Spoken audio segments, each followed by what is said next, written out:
that's not to say our whole career's been like that, because certainly we've pitched projects in many places and had doors shut in our face, and not because our ideas weren't good, but because it's like, oh, who would care about a little native story? Like it was a very different time even 10 years ago. Hey everyone, thanks for tuning in to this episode of Mission Critical. Make sure to hit like below and subscribe for more updates from our show.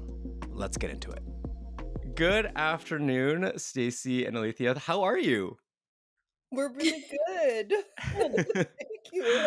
Great. We're How really are you? excited, really happy, and working away as usual.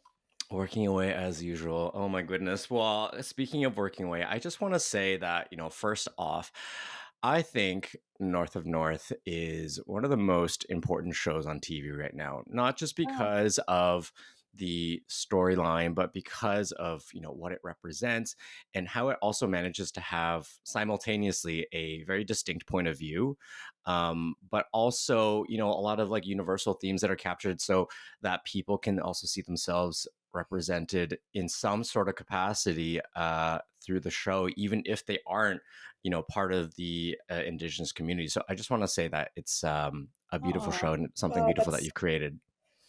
that's a that's so pretty epic amazing to statement. hear. Thank you so much. Thank So, you. the show is truly breaking new ground as, an Inuit-led, Inuit-told story on a scale that we haven't really seen before. But I think if we're being honest, like mainstream media hasn't had like a really, has had a long history of telling Indigenous stories through like a very like colonial lens. What is like one assumption about Inuit life or storytelling that you were most eager to really shatter with this show, or dispel or explore and celebrate? Like what's something that from your perspective you're really excited as an opportunity? I think first and foremost that we still exist in this world. I think, as you said, there's so much media that's been created about us right from the beginning of the history of cinema, and from even before cinema, ethnography. There's just academia's had an obsession with us for centuries, and so there's just been so much representation of us done by outsiders. And a lot of it kind of paints us as these historical figures, like we're in the archives, we're not living and breathing today. And so that's just something that we really wanted to do with this show, is to reach a global audience and just show the world that we still exist, always have, and we've been right here along with everyone, all along, whether they realize it or not. Hmm. For me, all of that, but also, that that our, while we do live in a place that many people would consider harsh and inhabitable, that it's a land that we just all absolutely love, and it's warm and it's inviting, and we love being here and we love our communities. And I think also that, we're not running around in caveman-esque clothing. Um with Never have, actually. scraps of fur, like kind of like half-ass, like mended together. We actually take great pride in our clothing, and it's been asked a couple of times if that, if the fashion on the show is heightened, and we're like, no, it's just how we dress. It's a point of pride for Inuit to make very beautiful but practical and warm parkas. Yeah, that is definitely something that I noticed, like even from the first episode, the style perspective, but also, there's the utilitarian functional aspect, but also Mhm, just like the beauty and the craft and the mhm, artistry behind it. And the other thing that I mean, I feel like there's like so many themes and parallels of like the theme of like duality in the show that I'm like realizing just even as we're talking further, but like just also like this idea of like, you mentioned like warmth and the fact that the bonds that the characters have between each other and the warmth of the characters in and of themselves, uh in contrast to kind of people's perception of the cold, the Arctic. Like I just think that that's such a beautiful kind of dichotomy there. um You made, on that note, you made the decision to shoot in Nunavut. Why was that a non-negotiable for you, and how did it really shape the production of the show? I mean, I think for us, so much of our existence is in collaboration with our community. And while we did try to imagine a world where, like, what if we did? What would we lose in that? And the cost was just too high in terms of, like, we wanted our land for it to feel authentic. I think that we needed community. We needed to see our land. We needed to be immersed in it, and even when, faced with the what if, like, we just knew that we wouldn't be able to tell the story that we wanted to tell if we shot it anywhere else. Yeah, there's a type of show that could be made, in a Mhm, studio in Toronto with just like a B shoot of a B-roll in the Arctic. There's a show that could exist like that, but it's not the show we wanted to make. There's just no mhm, way we could have done like the big crowd scenes and there's just so much, just the background with all the authentic clothing and like, it would have been a bunch of native people in the background from other nations, not Mm, ours, in mhm. Toronto. And that's just, we wanted to make a show so specific to our home and our culture. And you really got to watch the show to see what we mean, that it just yeah. would not have been possible anywhere else. Well, and the And in our location. view, the world is just so it feels so epic and so big, and to shoot it in a studio down south, it would have felt small, which is exactly the opposite of how we feel about living in the Arctic and our community and Yeah. whatnot. So there's a Well, and grandness to it all. yeah, and the location and the environment in and of itself is kind of like a character as well, like plays such a Definitely. pivotal role. Yeah, that's a Um, conscious choice for sure. There was a lot of, like, we had some sets built for sure, but there's a lot of location shooting, and we really consciously planned like how much interiors versus exteriors, and whether wherever a scene could take place outside instead of inside, we tried to do that. And yeah, we really took advantage of shooting Yeah. up here. Which we yeah. kicked ourselves about sometimes, after, It was hard. 14 hours outside in -34 weather. We were like, Did this have to be outside?" It's all for the art. It's all for the art. Um, but building on that, one of the big plot lines in the first season really focuses around the town becoming like a research hub and fighting for funding. And, beyond the show, this is something that's happening in real life. There's big discussions around land use and development and just advocacy for Indigenous control. How does this storyline resonate, or how do you think this storyline resonates with the larger discussions happening right now in the world? Because this is kind of almost like in real time in tandem, and it's like, is art imitating life, is life imitating art? Like, it's just like there's so much parallel right now. Mm, Yeah, it's our reality, and we wanted, well, the show I think focuses mostly on like the personal relationships of the characters.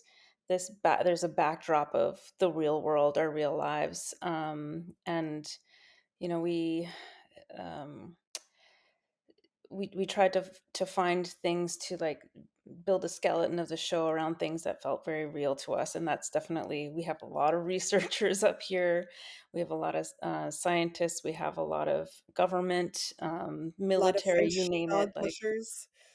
dog mushers, French dog mushers specifically for some reason. Yeah, so Yeah. it just felt natural. Yeah.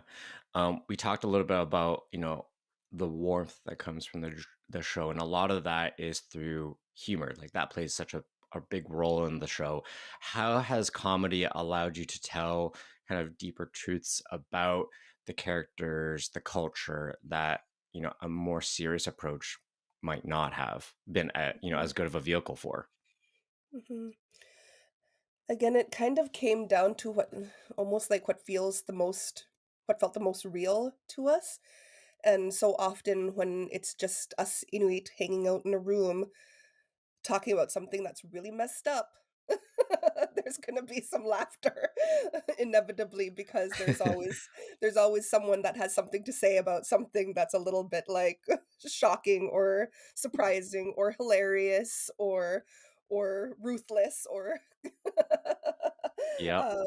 sort of thing, and I think we got to play, with a lot of the comedy through characters versus, situational, and I think that's what kept it made it feel so real oftentimes, was that even if it was a tough situation or a difficult situation, um, it's the character and how they would respond to the situation particularly that makes it feel so real. We really wanted to make it a grounded comedy where it's like we felt like we believe this, we buy this, this feels real to us. It's not about maximum laughs. It's about, like, yeah, funny Yeah. people going through some messed up situations.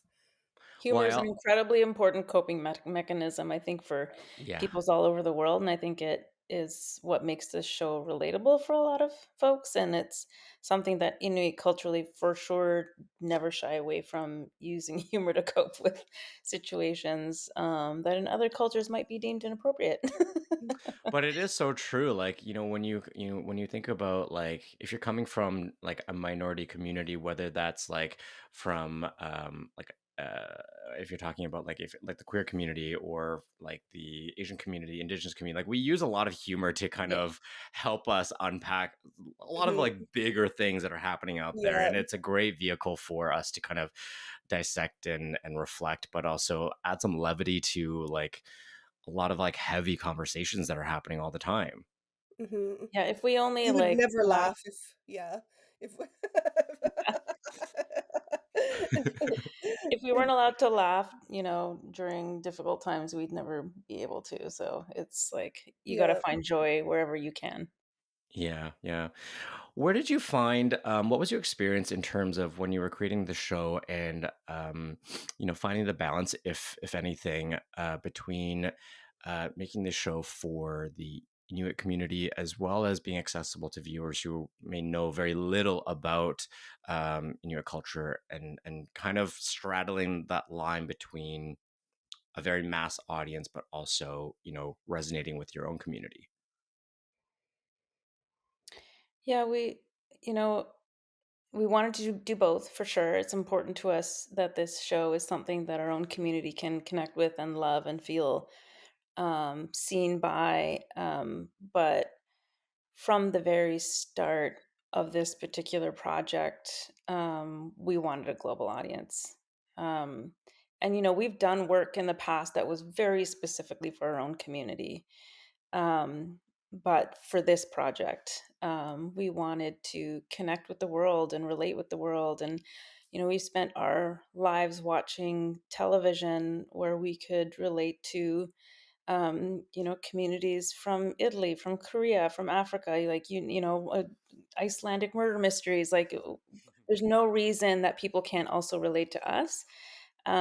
So, and we hadn't been able to see enough of Indigenous content, but especially Inuit content specifically, that the entire world felt like they could relate to and connect to. And that's something we did very consciously with this show. And it is a balance.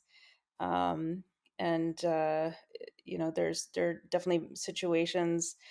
Stacey was pointing out yesterday where we were like moments where it didn't even occur to us that the rest of the world would understand a certain thing, and we're thankful to have creative partners in our producing partner Miranda de Ponce, but also with our network partners, all three of our network partners, to point things out to us sometimes that we were like, what do you Blind mean you don't get spots. this? Yeah.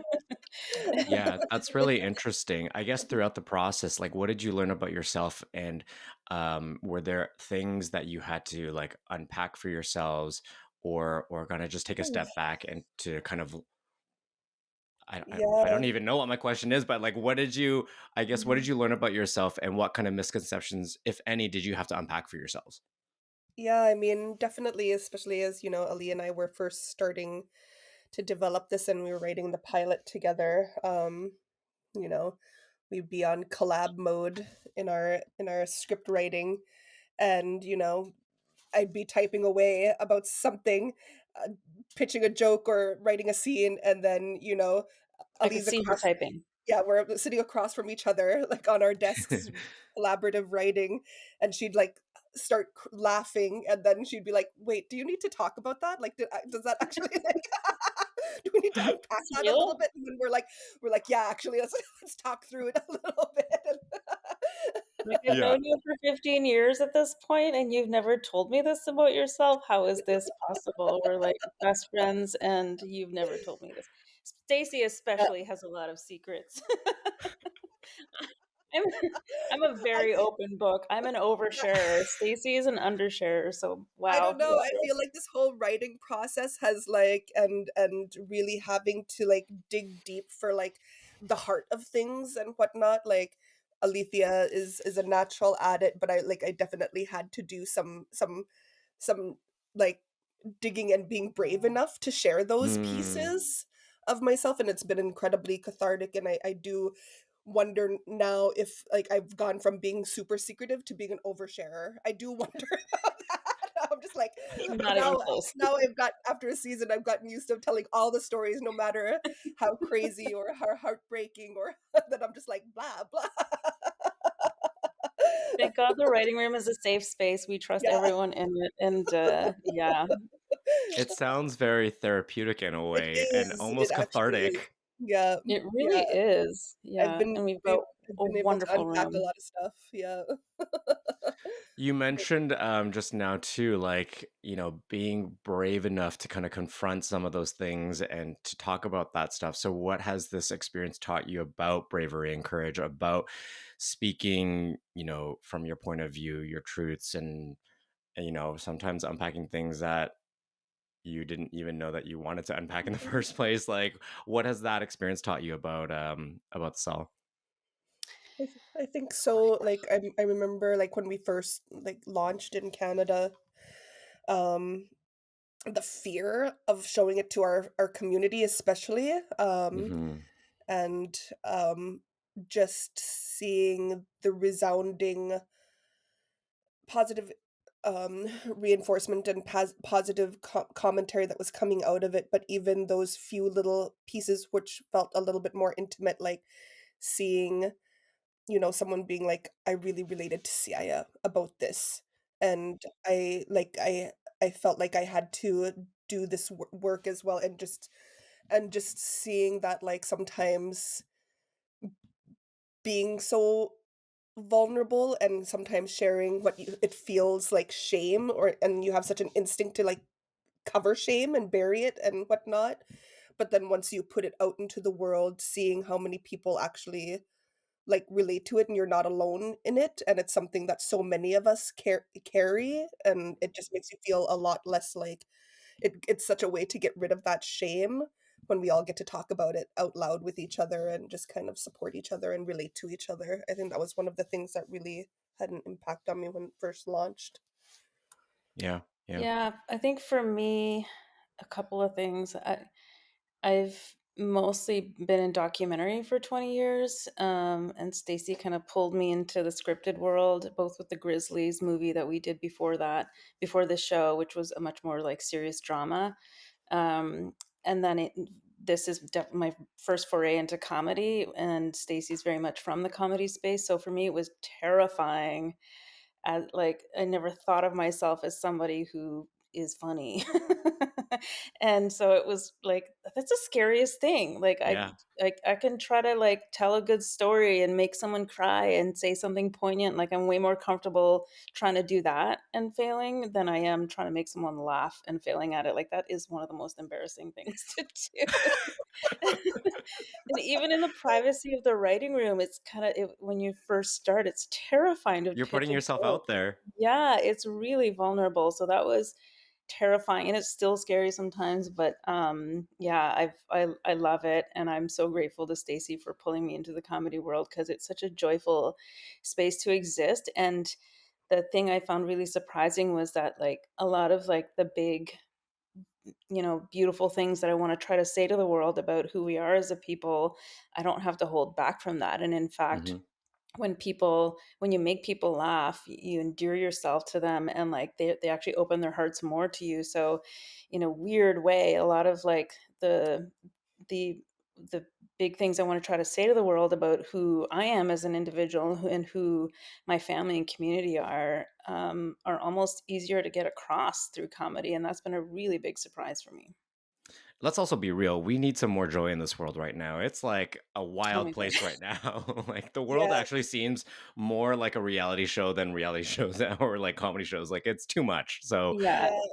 We really Yeah. wanted to create a show that felt like a warm hug and a safe place to be and mhm. exist. Like we didn't there's, there is so much trauma and there's so much like you said harshness that's going on in the world right now, and we really consciously wanted to be a show that people could turn on and not be worried or scared for what they were in for, and that they could just watch it for comfort, for love, for joy, and all of that stuff. Not to say that we don't touch on some heavier subjects, but I think we do it in a really warm and inviting way where we tried to.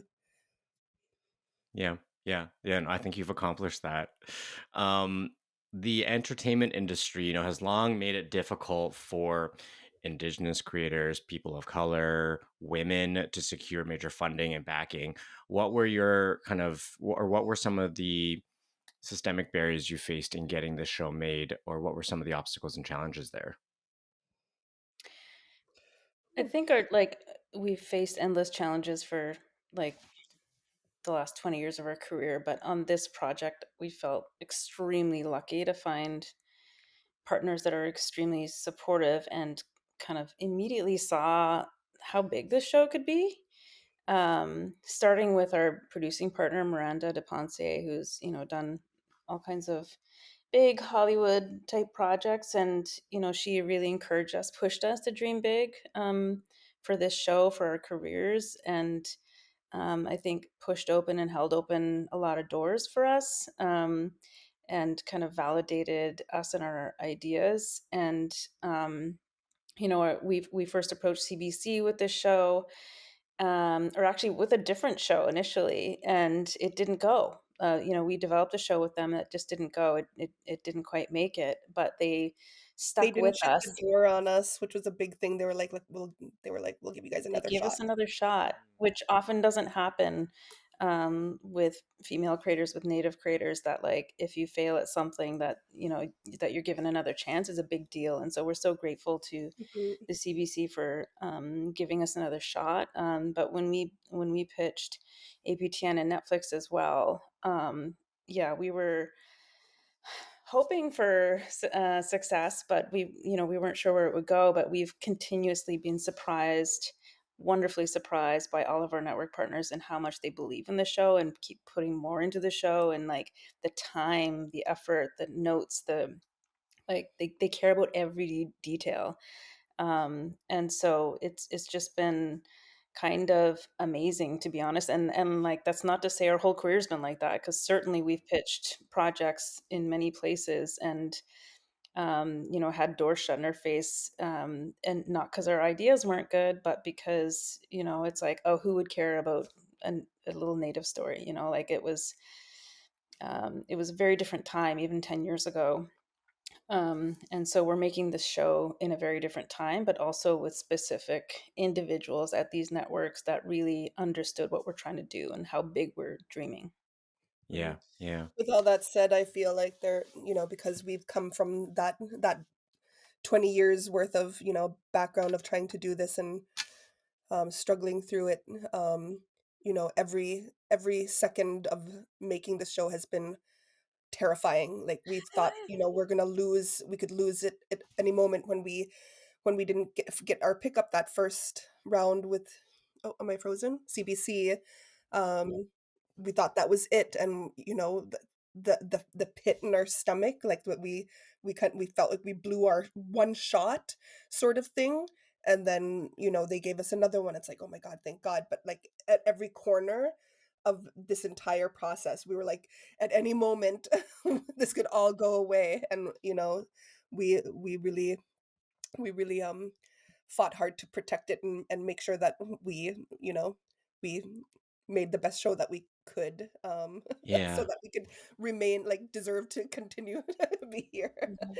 For sure. I mean, So like, building on that, what has this experience or what, this experience of advocating for yourself, asking for opportunity and not being mhm, kind of too discouraged about, that first experience with the CBC and being mhm, able to like push past that. What kind of advice would you give to, other Indigenous storytellers and filmmakers that are looking to break through um, and are having kind of similar experiences?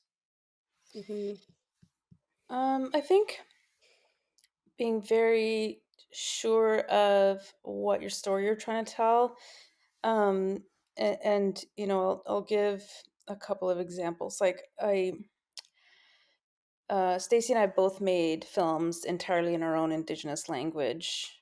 That was very much for our own community.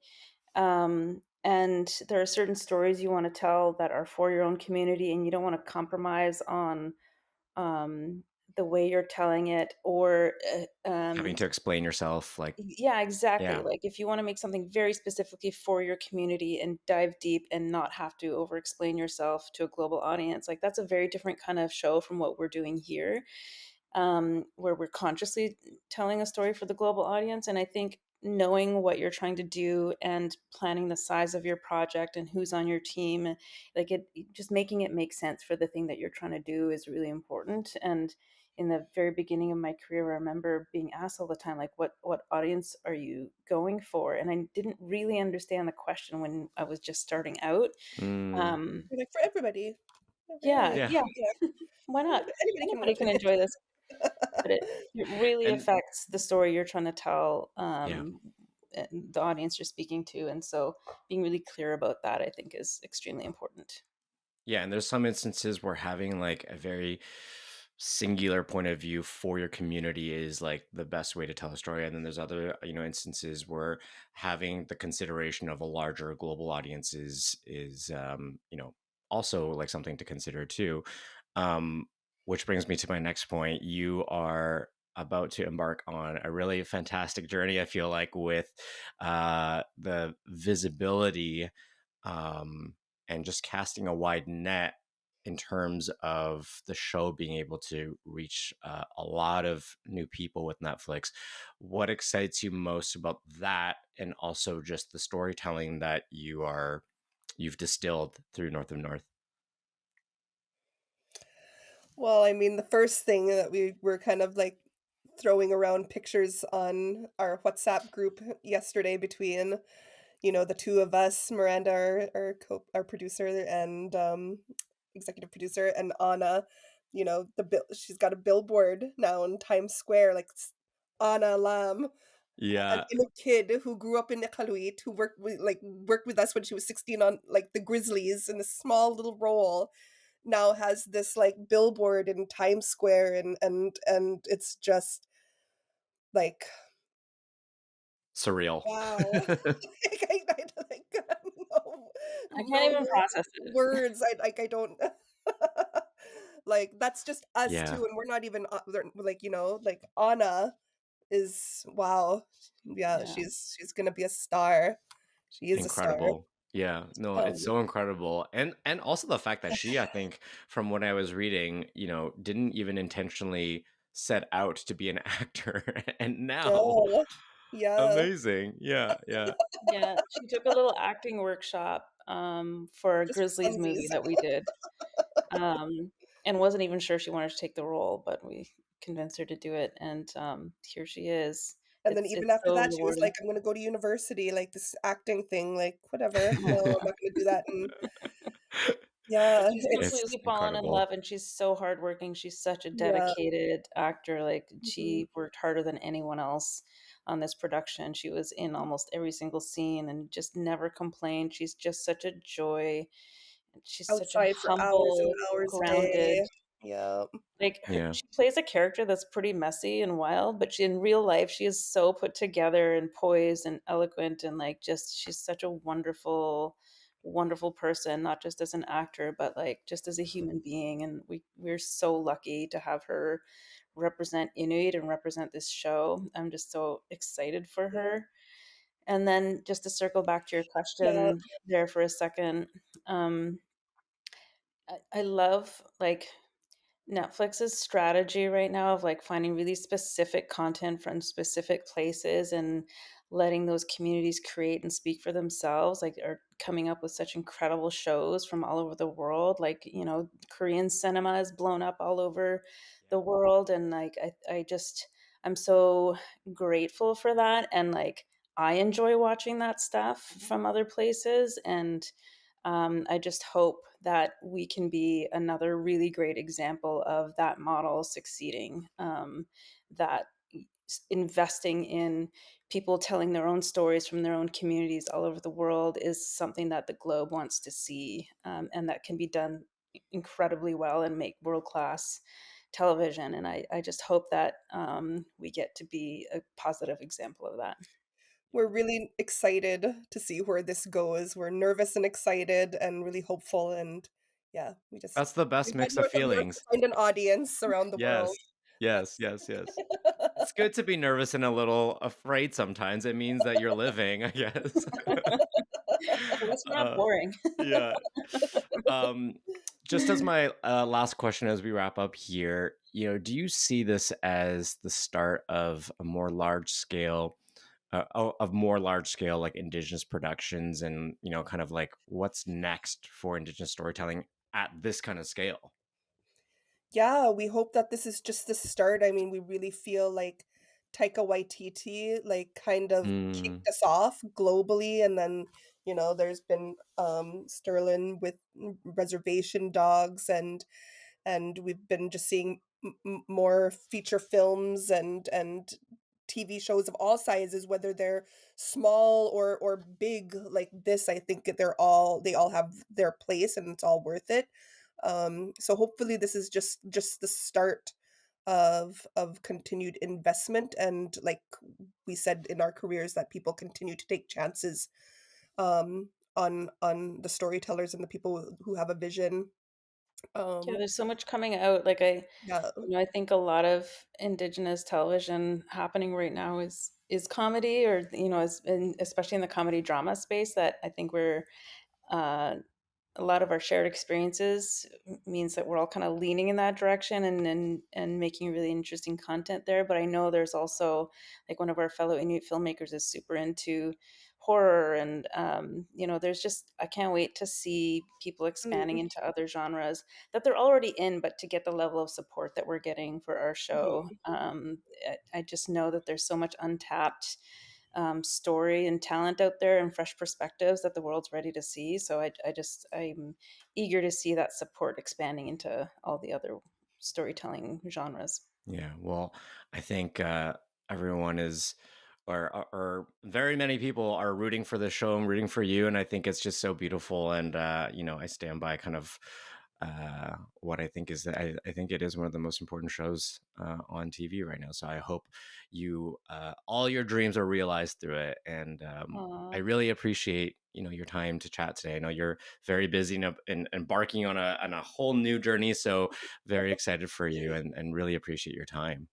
thank you, Lance. It's Thank so you nice to so meet you. much. Is that a Yes, dancing bear carving right behind you? It I see that is. Yeah, too. yeah, Oh, Yes, yeah. too. that's so awesome. No, it's been lovely spending time with you. Thank you so much. Thank you so much, Stacey Alethea. Hey everyone, thanks for listening to this episode of Mission Critical. If you enjoyed our discussion, make sure to hit like below and subscribe for more updates from our show. Until next time, stay sharp, stay curious, and go make something happen. We'll see you on the next episode.